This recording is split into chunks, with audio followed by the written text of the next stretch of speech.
Friends வணக்கம். Selva tech நண்பர்கள் அனைவருக்கும் வணக்கம். ஆட்சென்ஸில் நீங்கள் ஓப்பன் பண்ணையில் சிங்கப்பூர் டேக்ஸ் இன்ஃபோ அதை ஆட் பண்ணுறதுக்கான ஆப்ஷன் ஷோ ஆகிட்டே இருக்கும். ரெட் கலரில் சின்ன நோட்டிஃபிகேஷன் மாதிரி. ஓகேங்களா?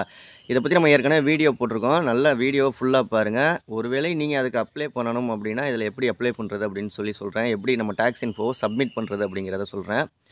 இந்த சிங்கப்பூர் யூஎஸ் டேக்ஸ் இன்ஃபோ தான் யூடியூப்பை பொறுத்த வரைக்கும். யூடியூப்பில் மணி ஏர்ன் பண்ணணும்னா ஆட்சென்ஸில் யூஎஸ் டேக்ஸ் இன்ஃபோ மட்டும் கொடுத்தா போதும். அது எப்படி கொடுக்குறது, யூஎஸ் டேக்ஸ் இன்ஃபோனா என்ன, A to Z எல்லா விஷயங்களும் நம்ம சேனலில் ஏற்கனவே ஆட் பண்ணியிருக்கோம், வீடியோவாக போட்டிருக்கோம், பாருங்கள். இந்த சிங்கப்பூர் டேக்ஸ் இன்ஃபோ அப்படிங்கிறது வந்து இந்த வெப்சைட்டு, பிளாகரு இந்த மாதிரி வச்சுக்கிறவங்களுக்கு ஃபில் பண்ணணும். நீங்கள் யூடியூபராக இருந்தீங்க, யூடியூப் சேனல் மட்டும்தான் ரன் பண்ணுறீங்க, ஆட்சென்ஸ் மூலியமாக அது மூலியமாக மட்டும்தான் மணி ஏர்ன் பண்ணுறீங்கன்னா இது வேண்டியதில்லை.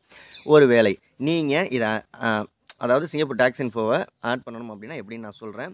உங்கள் சேனலில் உடனே ஒரு 1000 சப்ஸ்கிரைபர் ஒரு 2 நாளையில் வரணும், இல்லை ஒரு 4 நாளையில் வந்து ஒரு வாரத்தில் வந்து 4000 வாட்ச் ஹவர்ஸ்லாம் வரணும் அப்படின்னா பேமெண்ட் கட்டி நீங்கள் தாராளமாக ரெடி பண்ணிக்கலாம்.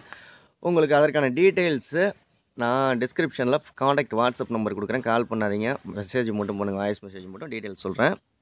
ஓகே, உங்களுடைய ஆட்சென்ஸ் ஓப்பன் பண்ணிட்டீங்க அப்படின்னா வந்து லெஃப்ட் சைடு கார்னரில் 3 டாட் பட்டன் இருக்கும், அதை கிளிக் பண்ணுங்கள். கிளிக் பண்ணிங்கன்னா பேமெண்ட்னு இருக்கும், அதை கிளிக் பண்ணுங்கள். அதுக்கு கீழே ஆப்ஷன் பேமெண்ட் இன்ஃபோன் இருக்கும், அதை கிளிக் பண்ணுங்கள்.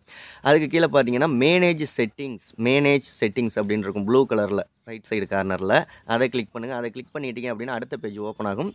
அதில் சிங்கப்பூர் டேக்ஸ் இன்ஃபோன் இருக்கும். அந்த சிங்கப்பூர் டேக்ஸ் இன்ஃபோக்கு கீழேயே வந்து ஆட் டேக்ஸ் இன்ஃபோன்னு ப்ளூ கலர் ஒரு ஆப்ஷன் இருக்கும். ஓகேங்களா? அதை கிளிக் பண்ணிங்கன்னா அந்த சிங்கப்பூர் டேக்ஸ் இன்ஃபோவோட ஃபார்ம் ஓப்பன் ஆகும்.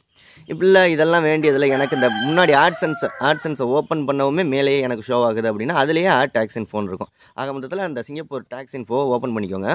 நீங்கள் கொடுக்கணும் அப்படின்னா ரொம்ப சிம்பிளாக வந்து ஃபில் பண்ணி சப்மிட் பண்ணிடலாம்.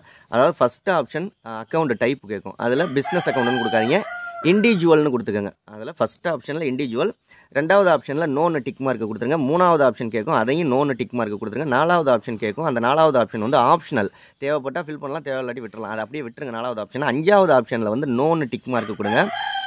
ஆறாவது ஆப்ஷனில் நோன்னு டிக் மார்க்கு கொடுங்க. அவ்வளோதான், சப்மிட்னு கொடுத்துட்டிங்கன்னா உங்களுடைய Singapore tax info form submit ஆயிரும். இது நீங்கள் வெப்சைட்டோ இல்லை பிளாகரோ இந்த மாதிரியெல்லாம் விஷயங்கள்லாம் வச்சுருந்தீங்க, ஆட்சென்ஸோட ஆட் பண்ணி வச்சுருந்தீங்கன்னா தான் கொடுக்கணும். யூடியூப் வச்சுருந்தீங்கன்னா இது கொடுக்க வேண்டியதில்லை. யூடியூப்பில் டவுட்னா கீழே கமெண்ட் பண்ணுங்கள். ஓகே, அடுத்த வீடியோவில் சந்திக்கலாமா? நன்றி.